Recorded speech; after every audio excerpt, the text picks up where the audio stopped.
अस्सलामुअलैकुम बच्चों, कैसे हैं आप सभी लोग। मैं आपका फिर से भरपूर स्वागत करती हूँ स्टडी धावक की भूगोल वाली दुनिया की क्लासेस में। बच्चों, अब तक हम लोगों ने पढ़ लिया था पहाड़ियों का पार्ट 1, जिसमें हमने उत्तर भारत से दक्षिण भारत की इंपॉर्टेंट पहाड़ियां देख ली है। अगर आपने अभी तक नहीं देखी तो पहले वो वीडियो देखिए, वरना आपको कैसे समझ आएगा, है ना। तो आज देखेंगे हम पार्ट 2, जिसमें हम पूर्व की पहाड़ियां और पूर्वोत्तर भारत की पहाड़ियों को कंप्लीट करेंगे। तो चलिए बिना देरी करते हुए शुरू करते हैं क्लासेस।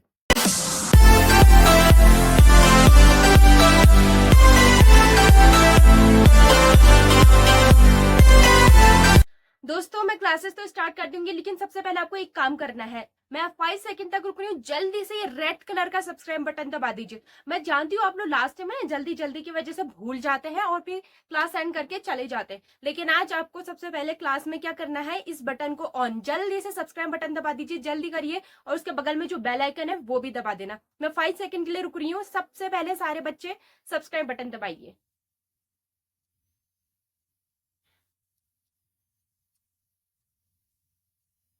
दबा दिया? नहीं दबाया है तो जल्दी से दबा दीजिए। अब इतना सा रिवॉर्ड तो हम भी पा ही सकते हैं ना। तो जल्दी से सब्सक्राइब बटन दबाइए। और आज हम लोग देखेंगे पहाड़ियों का पार्ट 2, जिसमें हम अन्य पहाड़ियों को कवर अप करेंगे। तो सबसे पहले स्टार्ट करते हैं पूर्वोत्तर भारत की पहाड़ियों से। ठीक है, पूर्वोत्तर भारत में जो इंपॉर्टेंट पहाड़ियां आती है वो आती है सेवन सिस्टर्स के अंतर्गत। सेवन सिस्टर्स कौन कौन से हैं, नहीं पता है तो जल्दी से कमेंट में नाम लिख लो। तो देखो, सबसे पहले हम लोग यहाँ पर कवर करते हैं अरुणाचल में। अरुणाचल में कुछ 5 पहाड़ियां मिलती है। सबसे पहले जो इंपॉर्टेंट पहाड़ी है उसका नाम लिखेगा पटकाई बूम।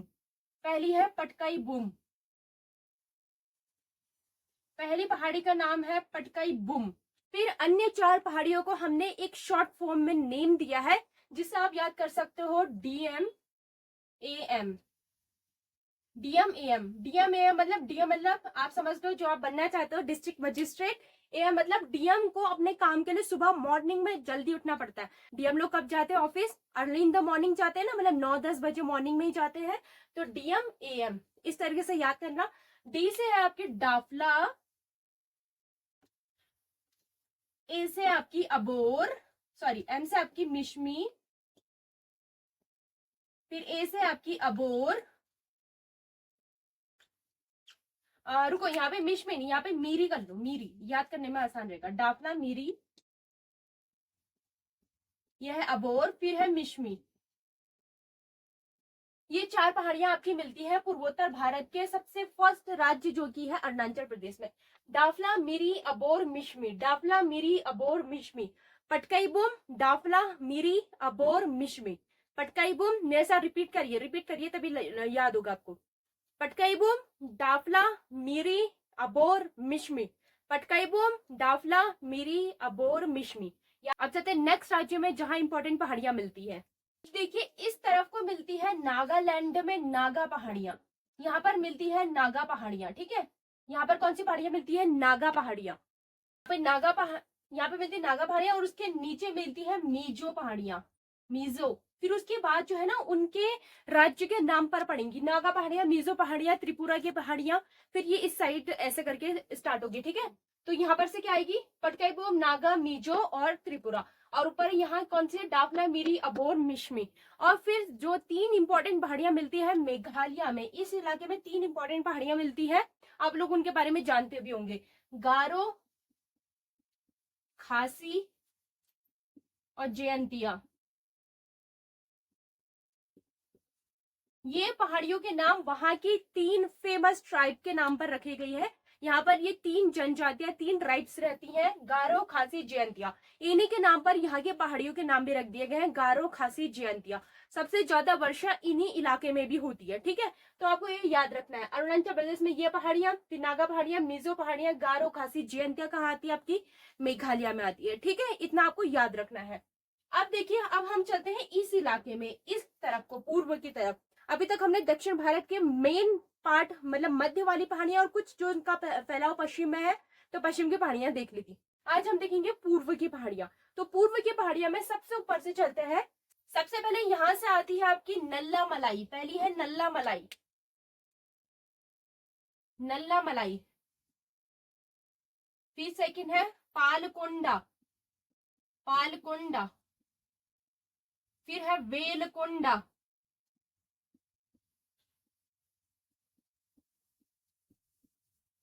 नल्लामलाई, पालकोंडा, वेलकोंडा, नागरी, फिर है जावदी और लास्ट है शेवरॉय। ठीक हो गया। पूर्वोत्तर में ये मिलती है नल्लामलाई, पालकोंडा, वेलकोंडा, नागरी, जावदी, शेवरॉय। ये आपको याद रखनी है। इनके सीरीज क्वेश्चन बन सकता है कि पूर्व भारत में उत्तर से दक्षिण में इन पहाड़ियों को क्रम में लगाए या सीरीज में अरेंज करें। तो अगर आगे पीछे दे दिए नाम तो आपको सीरीज याद रखनी है। नल्लामलाई, पालकोंडा, वेलकोंडा, नागरी, जावदी, शेवरॉय। देखो तीन ऊपर की पहाड़ी याद करना आसान है। इनके नाम दक्षिण भारत से के नामों से मिलते जो, जैसे दक्षिण भारत में तेलुगु कन्नड़ ये भाषा बोली जाती है ना, तो उसी भाषा से रिलेटेड ये नेम है। जैसे नल्लामलाई, पालकुंडा, वेलकुंडा, इतना याद कर लो पहले तीन। नल्लामलाई, पालकुंडा, वेलकुंडा, पालकुंडा वेलकुंडा तो इजी है। फिर है नागरी, जावदी, शेवरॉय, नागरी, जावदी, शेवरॉय। एक एक करके याद करो तो याद हो जाएगी। ठीक है, ये है आपके पूर्व की सारी इंपॉर्टेंट पहाड़ियां। याद हो गया। तो चलो एक बार फिर से रिवीजन करते हैं, छोटा सा रिवीजन क्विकली कल का। कल से देखते हैं। सबसे पहले अरावली से चलते हैं। उत्तर भारत में सबसे ऊपर कौन सी आती है? अरावली पहाड़ी। अरावली में सबसे उसकी सबसे ऊंची चोटी गुरु शिखर। फिर उसके नीचे कौन सी पहाड़ी आती है? विंध्याचल की पहाड़ी। विंध्याचल की पहाड़ी में कौन कौन, विंध्याचल की पहाड़ी के नीचे क्या आता है? फिर आती है तापी नदी। तापी नदी के नीचे कौन सी आती है? बाबा बुदन की पहाड़ियां। बाबा बुदन के बाद कौन सी आती है? सतपुड़ा की पहाड़ियां। सतपुड़ा की सबसे ऊंची चोटी, सतपुड़ा को हम तीन पहाड़ियों में डिवाइड करते हैं, राजपीपला, महादेव, मैकाले। राजपीपला, महादेव, मैकाले। इसके सबसे ऊंची चोटी धूपगढ़। धूपगढ़ किसमें आती है? महादेव में। और एक आती है अमरकंटक जो आती है मैकाले में। फिर उसके नीचे चढ़ेंगे सतपुड़ा के बाद कौन सी आती है? नीलगिरी की। नीलगिरी की फेमस है यूनेस्को के लिए। इसकी सबसे ऊंची चोटी डोडा बेटा, जो कि दक्षिण भारत की दूसरी सबसे ऊंची चोटी है। फिर आती है अन्नामलाई की पहाड़ियां। अन्नामलाई में सबसे ऊंची चोटी अनाईमुड़ी, जो दक्षिण भारत की पहली सबसे ऊंची चोटी है। और लास्ट आती है कार्डेमम की पहाड़ियां या इलायची की पहाड़ियां। ये हो गई कंप्लीट हमारी उत्तर से दक्षिण तक। अब चलते हैं पूर्व की पहाड़ियों में। सबसे पहले चलते हैं अरुणाचल प्रदेश में। अरुणाचल प्रदेश में 5 पहाड़ियां मिलती है। पहली है पटकाईबूम, फिर M, DM, DM, M, Dafla, मिरी, अबोर, मिश्मी। दाफला, मिरी, अबोर, मिश्मी और पटकाईबूम। फिर उसके बाद उनके राज्यों के नाम पर नागा पहाड़ी, मिजो पहाड़ी, त्रिपुरा पहाड़ी। फिर 3 इंपॉर्टेंट पहाड़ियां आती है कहा? मेघालय में, गारो, खासी, जयंतिया। गारो, खासी, जयंतिया, इतना याद रखना है। फिर हिमालय की पहाड़ियों के में याद क्या रखना है? काराकोरम, लद्दाख, जास्कर, शिवालिक। काराकोरम की सबसे ऊंची चोटी केटू। और फिर लद्दाख की सबसे ऊंची चोटी, लद्दाख को तो खैर ठंडा मरुस्थल के नाम से जानते हैं, जास्कर, 2 नदियों के नाम पर, डाक जास्कर, पीर पंचाल।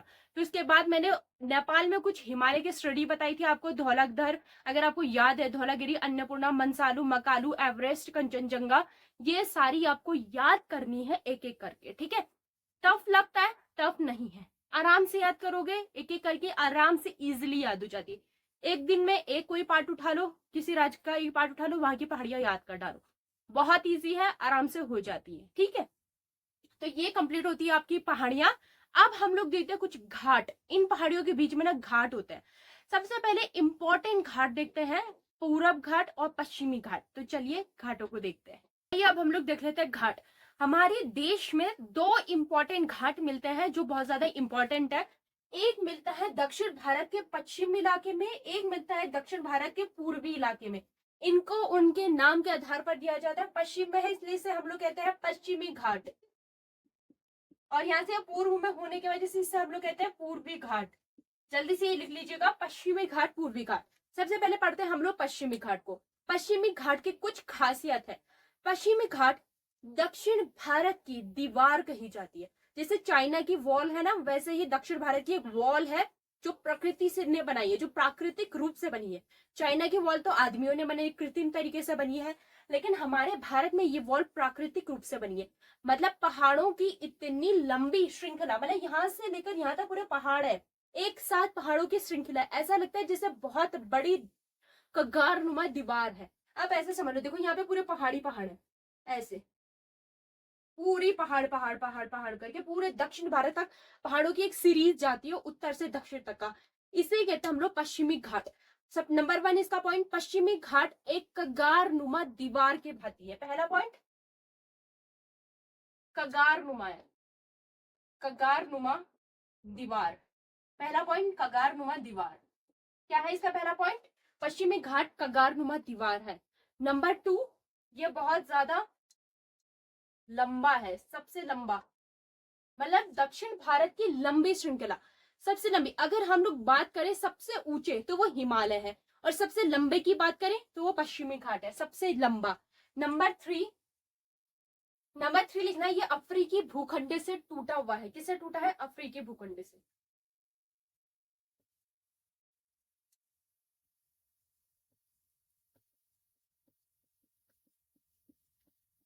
नंबर थ्री में लिखना है अफ्रीकी भूखंड से टूटा हुआ पाठ है। फोर में लिखना है इसे पुराणों में एक नाम दिया गया है, सहयाद्री। पुराणों में इसे कहा जाता है सहयाद्री, सहयाद्री। पुराणों में इसका नाम है सहयाद्री, और ये बहुत ज्यादा तीव्र है, एकदम कगारनुमा है, ठीक है। और नंबर फाइव में लिखना पश्चिमी घाट की सबसे ऊंची चोटी है कालसूबाई। पश्चिमी घाट की सबसे ऊंची चोटी है कालसूबाई, महाराष्ट्र में, महाराष्ट्र में, ठीक है। और उसके बाद मैंने एक पहाड़ी आपको पढ़ाई थी, नीलगिरी की पहाड़ियां। नीलगिरी की पहाड़ियां भी पश्चिमी घाट वाले इलाके में ही मिलती है। सह्याद्री और पांचवा पॉइंट इसका कालसूबाई इसके महाराष्ट्र में। अब दक्षिण, ये तो है कालसूबाई उत्तर में, मतलब पश्चिमी घाट के उत्तर की सबसे ऊंची चोटी है कालसूबाई जो महाराष्ट्र में। दक्षिण में है इसकी सबसे ऊंची चोटी कुद्रेमुख, कुद्रेमुख, कुद्रेमुख, कर्नाटका। कुद्रेमुख है कर्नाटका। उत्तर भारत में कालसूबाई, दक्षिण में है कुद्रेमुख। उत्तर में कालसूबाई, दक्षिण में कुद्रेमुख। कुद्रेमुख में है कर्नाटका की। ठीक हो गया। इतने पॉइंट आपको पश्चिमी घाट में याद करने हैं। पश्चिमी घाट एक लंबा, बिल्कुल निरंतर एक दीवार की भांति है, कगारनुमा है, बहुत ज्यादा तीव्र ढाल वाला है। तीव्र, एक पॉइंट ये भी लिख लो, तीव्र ढाल, इसकी ढाल बहुत ज्यादा तीव्र है। तो यहाँ पर ये क्या है? तीव्र ढाल वाला है, कगारनुमा है, एक पूरी श्रृंखला में मिलता है। इसके उत्तर में सबसे ऊंची चोटी है कुद्रेमुख महाराष्ट्र, दक्षिण में सबसे ऊंची चोटी है, सॉरी, उत्तर में है कालसूबाई महाराष्ट्र, दक्षिण में है कुद्रेमुख कर्नाटका। और फिर इसे सह्याद्री कहा जाता है, पुराणों में लंबा है और अफ्रीकी भूखंड से टूटा हुआ है। ये है पश्चिमी घाट के कुछ इंपॉर्टेंट। देखो अब एक चीज बताती हूँ, जब विदेशी आक्रमण होते थे ना, वो ज्यादातर विदेशी आक्रमण गुजरात वाले इलाके से आए हैं, या फिर अफगानिस्तान से आते हुए राजस्थान वाले इलाकों में आए हैं, सिंध से भारत में आए हैं। कभी भी कभी आपने सुना है कि केरल से, कर्नाटक से, जो पुराने जमाने में, प्राचीन काल में या मध्य काल में आक्रमणकारी हमारे भारत में आए थे? ऐसा नहीं हुआ। देखो क्या हुआ ना, जब लोग समुद्र पार करके हमारे भारत वाले इलाके में पहुंचते थे, पश्चिमी घाट वाले इलाके में, मतलब दक्षिण में, जब वो पहुंचते थे तो उन्हें एक समान मैदान नजर आता था, क्योंकि इसके बाद होते हैं शुरू, पहले तो आते हैं तट, तट के बाद आते हैं मैदान। पहले तो उन्हें तट नजर आता था, फिर नजर आता था मैदान। सोचते थे कि अब हम पहुंच गए हैं भारत की जमीन पर। जैसे वो मैदान को क्रॉस करते थे, उन्हें बड़े बड़े एकदम पहाड़ नजर आते थे, इतने बड़े पहाड़, ऐसा लगता था जैसे इस पहाड़ के पार भी सिर्फ पहाड़ मिलेंगे, इसके पार कुछ है ही नहीं। जबकि हकीकत क्या है, इस पहाड़ को पार करते ही भारत की कुछ मेन भूमि में वो लोग पहुंच सकते थे। लेकिन पश्चिमी घाट इतना कगारनुमा था, मतलब एकदम लंबा है, इसके बीच से आने जाने के लिए कोई रास्ता नहीं है, ऐसे कि मतलब यहाँ से इधर पहुंच जाओ, ऐसा नहीं है। ये बिल्कुल लंबाई में है, एकदम ऊपर से नीचे। तो आक्रमणकारी सोचते थे जाने का तो कोई रास्ता है नहीं, और वो सोचते थे अगर हम लोग पहाड़ पार कर भी ले तो क्या पता उसके बाद और पहाड़ मिल जाए, तो इतनी एनर्जी कौन वेस्ट करे। उस टाइम इतने संसाधन हुआ नहीं करते थे, घोड़े हाथी इन्हीं लोगों के सहारे चला जाता था। इतनी क्षमता नहीं थी कि इतने बड़े पहाड़ों को पार करके देखा जा सके, तो वो लोग वापस लौट जाते थे। ये वजह कि दक्षिण भारत में इसने एक दीवार की भांति काम किया है, किससे बचाने के लिए? आक्रमणकारियों से, ठीक है। तो ये वजह कि दक्षिण भारत में बहुत ज्यादा कम आक्रमण हुए, क्योंकि ये हमेशा से हमारे भारत के लिए एक दीवार बना हुआ है, ठीक है। अब तो ऐसा है कि नदियों ने से अपरदन कर दिया था, इसलिए कुछ कुछ जगहों पर इसमें गैप बन गए हैं, कुछ कुछ इलाकों में गैप बन गए हैं, वरना पहले भी पूरा कगारनुमा था। अब चलते हैं सेकंड, पूर्वी घाट में।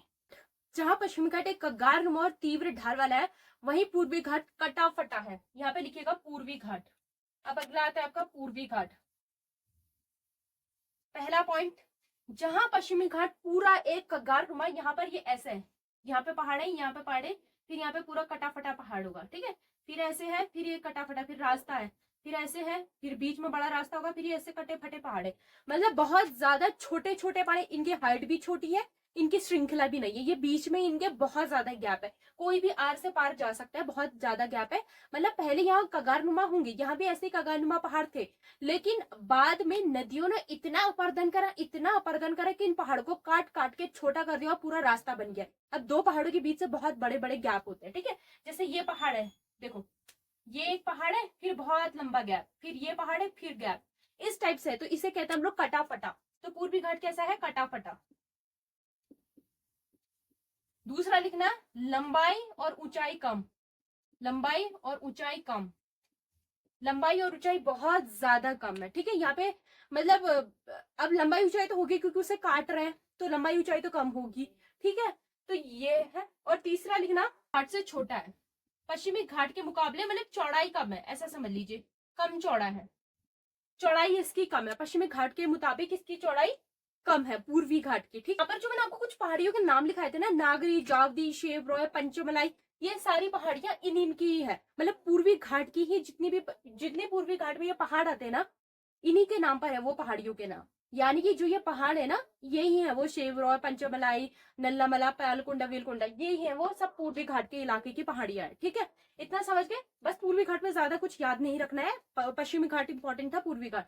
अब देखो पश्चिमी घाट और पूर्वी घाट का मिलन स्थल क्या, मैंने बताया था, मैंने कहा भी था आपसे मैं पूछूंगी, नीलगिरी। ये दोनों ऐसी इलाके में मिलती है जहां पर एक पहाड़ी है नीलगिरी, यानी कि पश्चिम घाट और पूर्वी घाट दोनों कहां पर मिल जाते हैं, नीलगिरी में। कहा मिलते हैं, नीलगिरी।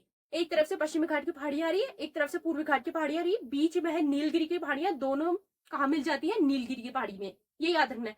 अब जो इंपॉर्टेंट पॉइंट आपको पश्चिमी घाट और पूर्वी घाट में याद रखना है वो है पश्चिमी घाट की जो नदियां होती है ना, मैंने एक चीज बताई थी आपको, यहाँ पूरी कगारनुमा है। अब देखो नदियां यहाँ से निकली, देखो ये है पहाड़, यहाँ से नदियां निकली, तो इनके पास रास्ता लंबा है ना। एक बात देखो, यहाँ से नदियां निकली, नदियां यहाँ गिरेंगी कि यहाँ गिरेंगी। अच्छा एक और चीज, जो दक्षिण भारत है ना, ये है दक्षिण भारत जो है ना, उसका स्लोप ऐसा झुका हुआ है, पूर्वी घाट की तरफ को झुका है। समझने की कोशिश करना है, जो पश्चिमी घाट है, सॉरी दक्षिण भारत है, उसका स्लोप ऐसे झुका हुआ है, तो नदियां कहाँ जाएंगी, नीचे की तरफ जाएंगी ना, क्योंकि वो किसकी तरफ झुका है, पूरब की तरफ। जो दक्षिण वाला पार्ट है वो पूरब में झुका हुआ है, झुका होने की वजह से जो नदियां है ना वो पूरब की तरफ को जाती है, जहां ढाल होगी वहीं तो जाएंगी। तो यहाँ से नदियां कहाँ जाती है, पूरब की तरफ। कहाँ जाती है, पूरब की तरफ। अब यहाँ से तो नदियां निकल रही है, पश्चिम घाट से तो नदियां निकल रही है, तो वो अपने ही जहां से निकल रही है उस उद्गम स्थल को थोड़ी ना काटेंगे, वहां से तो वो निकल रही है। निकलने के बाद रास्ते से बहते हुए ये कहाँ पहुंचती है, पश्चिमी घाट, सॉरी पूर्वी घाट पे। और पूर्वी घाट पहले क्या हो गए, कगारनुमा। जब ये नदियां यहाँ इतनी ढेर सारी आती गई, आती गई, आती गई, इन्होंने क्या करा, इनको काटना शुरू करा, किसको, पूर्वी घाट को। क्योंकि नदियां तो अपना मार्ग बनाना जानती है, चाहे चट्टानों कुछ भी हो, उनको थोड़ा थोड़ा काट के अपना रास्ता निकालती है। उसी तरह इन नदियों ने समुद्र में मिलने के लिए अपना रास्ता निकाला, इन घाटों को काट कर। ये क्या करती थी, इन पहाड़ों को काटा, अपना रास्ता निकाला, काटा रास्ता निकाला। इस वजह से ये वाली नदियां क्या करती है, इसका कटाव करती है, इसलिए यहाँ की नदियां तीव्र ढाल की होती है, क्योंकि स्लोप इधर है। अगर मैं पानी यहाँ से फेंकू तेजी से बहेगा ना, आप ही दिमाग लगा के सोचो, अगर जिस तरफ ढाले में वहां से पानी फेंकू तो वो तेजी से बहेगा। लेकिन अगर एक समतल मैदान है, बिल्कुल समतल है, मैं पानी फेंकू, क्या वो तेजी से आगे को बहेगा, नहीं बहेगा, धीरे धीरे ऐसे रास्ता सांप की तरह रास्ता निकाल के जाएगा। लेकिन अगर ढाल बन जाए तो तीव्र तरीके से बहता, बहुत तेज बहता है, इसलिए यहाँ की नदियां ना बहुत तीव्र होती है, बहुत तीव्र होती है, नंबर 1। और युवा नदियां होती है। वैसे तो ये उत्तर भारत के मुकाबले में प्रौढ़ावस्था में, मतलब उत्तर भारत की और ज्यादा नहीं है, ये प्रौढ़ावस्था में है थोड़ी सी। लेकिन अगर हम पूरा पश्चिम में अगर कंपैरिजन करें तो यहाँ की नदियां थोड़ी युवावस्था होती है, तीव्र होती है। और सबसे इंपॉर्टेंट, यहाँ की नदियां डेल्टा का निर्माण करती है पूरब में जाकर। चलो आप ये मत लिखो, आप बस इतना लिखो, अभी आप बस इतना ही लिखो कि यहाँ की नदियां तीव्र ढाल वाली होती है और युवा होती है। वहीं उल्टा पूरब की नदियां कैसी होंगी, अब पूरब की नदियां भी झुकाव इधर को है, तो पूरब की नदियां यहाँ को तो नहीं बहेंगी उल्टा, जब झुकाव इधर को है तो पूरब की नदियां भी डायरेक्ट यहाँ जाएंगी। अब इसको यहाँ से अरब सागर में मिलने के लिए कितना रास्ता मिल रहा है, थोड़ा बहुत, तट में जाएंगी, मैदान में जाएंगी, तट में जाएंगी, सीधे नदी में मिल जाएंगे, सॉरी समुद्र में। तो यहाँ पूरब घाट की जो नदियां ना, इन्हें जगह कम मिल रही है, जगह कमी मिलने की वजह से डायरेक्ट कहाँ है, समुद्र में मिल जाती है, तो इनको कुछ ऐसा काटाव करने की जरूरत नहीं पड़ती है, ठीक है। तो यहाँ की नदियां क्या होती है, थोड़ी छोटी होती है, पूरब की नदियां थोड़ी छोटी होती है, पश्चिम की नदियां लंबी होती है, जैसे कि गोदावरी, कृष्णा, ये सारी लंबी नदियां हैं, ठीक है। आप लिखो पश्चिमी घाट और पूर्वी घाट की नदियों में इंपॉर्टेंट, पश्चिमी घाट में, अच्छा कुछ नदियां यहाँ जाती है, कुछ नदियां यहाँ भी जाती है, कुछ छोटी छोटी नदियां हैं जिनके लिए स्लोप यहाँ पे सही पड़ता है, जिनके लिए थोड़ी सी ढाल इस साइड में, देखो ढाल ऐसे तो है लेकिन थोड़ी सी इधर साइड भी है, पूर्व पश्चिम की तरफ भी हल्की फुल्की ढाल है, तो यहाँ भी कुछ नदियां चली जाती है जो जाती है अरब सागर में। तो देखो जो नदियां अरब सागर में मिलती हैं वो बनाती है ज्वार नदमुख। लिखना पश्चिमी घाट की नदियां, पश्चिम की नदियां ज्वार नदमुख का निर्माण करती है, ज्वार नदमुख। जो छोटी छोटी नदियां अब इनको यहाँ जाने के लिए नहीं मिलता है, इनका थोड़ा सा झुकाव पश्चिम की तरफ होने की वजह से पश्चिम में जाती है और अरब सागर में मिलती है। तो अरब सागर में मिलने से पूर्व ये क्या किसका निर्माण करती है? ज्वार नदमुख। ज्वार नदमुख क्या होता है ये मैं सब ऑलरेडी पढ़ा चुकी हूँ, मैदान वाले पार्ट में मैंने कहा था। जब मैं आपको नदियां समुद्र पढ़ाऊंगी तो आपको ये सारी जितनी भी ग्रॉसरी है इंपॉर्टेंट उसी टाइम में याद आएंगी और उस टाइम में आपको इंपॉर्टेंट भी लगेंगे और जरूरत भी पड़ेगी। और देखो जरूरत पड़ गई, अगर आपने वो वीडियोस नहीं देखी है तो मैदान वाले में देखी है, मैंने सारी इंपॉर्टेंट ग्रॉसरी करा दी है। तो देखो ज्वार नदमुख बनाती है, क्यों बनाती है ज्वार नदमुख? क्योंकि देखो पश्चिमी घाट से यहाँ तक का अरब सागर तक गिरने के लिए इनके पास रास्ता बहुत कम है। पश्चिमी घाट से निकलेंगी, थोड़े से मैदानों में जाएंगी, तट में जाएंगी और डायरेक्ट कहाँ चले जाएंगी? अरब सागर में। तो इनके पास रास्ता कम होने की वजह से ये अवसाद कम जमा करती है। कम अवसाद जमा करने की वजह से समुद्र का पानी नदी में मिल जाता है, जिससे ये क्या बनाती है? ज्वार नदमुख।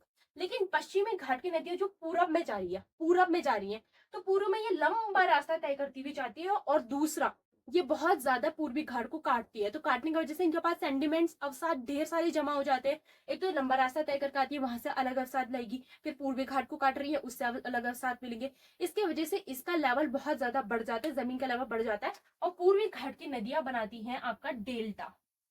वैसे तो है ये पश्चिमी घाट की ही नदियां, लेकिन कहा जाता है पूरब की नदियां, क्योंकि अब ये पूर्व में पहुंच चुकी है तो पूरब की नदियां कहते हैं। तो आपको 2 पॉइंट याद आ गए, समझ आ गए? पश्चिमी घाट की नदियां, क्योंकि यहाँ पर इनके लिए रास्ता कम पड़ रहा है, रास्ता कम पड़ने की वजह से इनके पास कुछ काटने के लिए है नहीं, अवसाद थोड़े बहुत ही जमा होते हैं, इसलिए हल्के फुल्के अवसाद जमा करती है। इनकी जो जमीन की ऊंचाई है वो कम होती है, इसलिए यहाँ पर बनते हैं ज्वार नदमुख। और यहाँ पर ये बहुत लंबा रास्ता तय करके आती है, बहुत ज्यादा लंबा, बहुत लंबा रास्ता तय करने की वजह से इनके पास अवसाद ज्यादा होते हैं। दूसरी यहाँ पर ये पूर्वी घाट को काटती हैं, काटने की वजह से इनके पास ज्यादा सेंटीमेंट्स अवसाद होता है, इस वजह से ये निर्माण करती हैं डेल्टा का। ठीक हो गया, डेल्टा का निर्माण करती है। तो ये है हमारे पश्चिमी घाट, पूर्वी घाट। उसके अलावा 4 और घाट है, जल्दी से एक बार उन्हें भी देख लेते हैं। देखो राजस्थान में जो अरावली पार्ट था वहां पर कोई एक घाट मिलता है जिसे कहते हैं गोराम घाट। गोराम घाट है ये राजस्थान वाले और गुजरात वाले इलाके में लिख लेगा गोराम घाट। घाट देखो एक तरीके से होते हैं आपके ऐसी जगह जहां से आप समुन्द्र से उतरकर एक रास्ता मिल जाए। फॉर एग्जाम्पल जैसे समुन्द्र के बाद आपको एक तट नजर आता है ना, तट में अगर बहुत चौड़ा मार्ग मिल जाए तो उसे घाट कहते हैं। घाट जैसे जहाँ पे नावें उतरती हैं, जहां पर को आपने देखा होगा नौकायन होता है, आप लोग गए भी होंगे तो उनको घाट कहते हैं। ठीक है, तो यहाँ पर मिलता है गोरम घाट जो कि अरावलीज और गुजरात वाले इलाके में मिलता है। फिर मिलता है इस इलाके में थाल घाट। थाल घाट मिलता है आपको महाराष्ट्र में। ये थाल घाट जोड़ता है मुंबई टू नासिक, मुंबई और नासिक को जोड़ता है, मुंबई प्लस नासिक, मुंबई और नासिक को जोड़ता है थाल घाट। फिर मिलता है आपका, फिर मिलता है भोर घाट, फिर आता है भोर घाट। भोर घाट जोड़ता है मुंबई टू पुणे को, भोर घाट जोड़ेगा मुंबई प्लस पुणे को, मुंबई और पुणे को जोड़ता है भोर घाट। पहले आएगा थाल घाट आएगा, फिर आएगा भोर घाट। भोर घाट जोड़ता है मुंबई प्लस पुणे को। फिर आता है पाल घाट, पाल घाट, पाल घाट जोड़ता है केरल में नीलगिरी को अन्नामलाई से, नीलगिरी प्लस अन्नामलाई, अन्नामलाई, नीलगिरी और अन्नामलाई को जोड़ता है। और लास्ट है आपका थाल घाट, भोर घाट, पाल घाट, शेनकुट्टा, लास्ट वाले को कहते हैं शेनकुट्टा। शेनकुट्टा जोड़ता है तिरुवनंतपुरम को, तिरुवनंतपुरम को तमिलनाडु से। तो लास्ट वाला शेनकुट्टा जोड़ता है तिरुवनंतपुरम को तमिलनाडु से। ये है इंपॉर्टेंट घाट। पहला था गोरम घाट, फिर है थाल घाट Mumbai to Nasik, Bhor Ghat Mumbai to Pune, Palghat Nilgiri to Annamalai और शेनकुट्टा तिरुवनंतपुरम टू तमिलनाडु। इसको याद करने की एक ट्रिक बताती हूँ। गोरम घाट और शेनकुट्टा को याद कर लेना। देखो इसको याद कैसे करना है। दिन में हम लोग क्या करते हैं, थाल, थाल में खाना खाते हैं ना, एक मतलब इमेजिनेशन करो, थाली में हम लोग खाना खाते हैं। तो दिन में होता है थाल, फिर नीचे चले जाओ, मतलब थाल के पहले क्या आता है भोर, भोर मतलब सुबह, फिर सुबह से पहले पाल मतलब पाला गिरता है ना, सुबह होने से पहले पाला गिरता है, या तो नीचे से ऊपर याद करो, सबसे पहले पाला पड़ता है, फिर भोर होती है, फिर हम थाल लेके खाना खाने जाते हैं। पहले पाला गिरता है, फिर भोर होती है, फिर दिन में थाल लेके खाना खाने जाते हैं। तो इस तरीके से याद कर लो, या उल्टा याद कर लो, पहले दिन फिर सुबह फिर पाला, दिन सुबह पाला, या फिर पाला सुबह दिन। इस तरीके से याद करो, जैसे भी आपको याद होता है बस याद करना है आपको। तो ये घाट भी आप लोग याद कर लीजिएगा। तो बच्चों आज की क्लास करते हैं हम लोग यहीं पर एंड। अगर आपको क्लास में मजा आया है तो लाइक कर देना, सब्सक्राइब कर देना, शेयर कर देना, और आज की क्लास कैसे लगी ये कमेंट में जरूर बताना। और जो भी मैं क्वेश्चन आपसे क्लासेस में करती रहती हूँ उसको भी कमेंट में आंसर करते रहिएगा। बिल्कुल एक्टिव रहिए, वीडियोस को शेयर कीजिए, और हाँ, क्लास में जो भी पढ़ाया जाता है उसका एक नोट्स बनाइए अच्छे से, उसका रिवीजन करिए। रिवीजन करने से नेक्स्ट क्लास में जो भी पढ़ाया जाएगा आपको अच्छे से समझ आएगा। अगर जिन बच्चों ने डेल्टा क्या होता है, ज्वालामुखी क्या होता है ये नहीं देखा है तो पहले उसे देखिए। जिन्होंने देखा है लेकिन उन्हें रिवीजन नहीं करा तो उन्हें आज समझ नहीं आया होगा, तो उसका रिवीजन करिए। लेकिन जिन्होंने देखा है, रिवीजन करा है, उन्हें आज अच्छे से क्लासेस समझ आ गई होगी। आपको क्लासेस कैसी लगती है ये जरूर बताया करिए। अगर आपको कहीं पे कुछ सुधार करवाना है तो उसके बारे में भी आप अपने विचार रख सकते हैं, हम उसके बारे में जरूर देखेंगे और कोशिश करेंगे अपनी तरफ से सुधार करने की। तो चलिए मिलते हैं नेक्स्ट क्लास में, तब तक के लिए टेक केयर।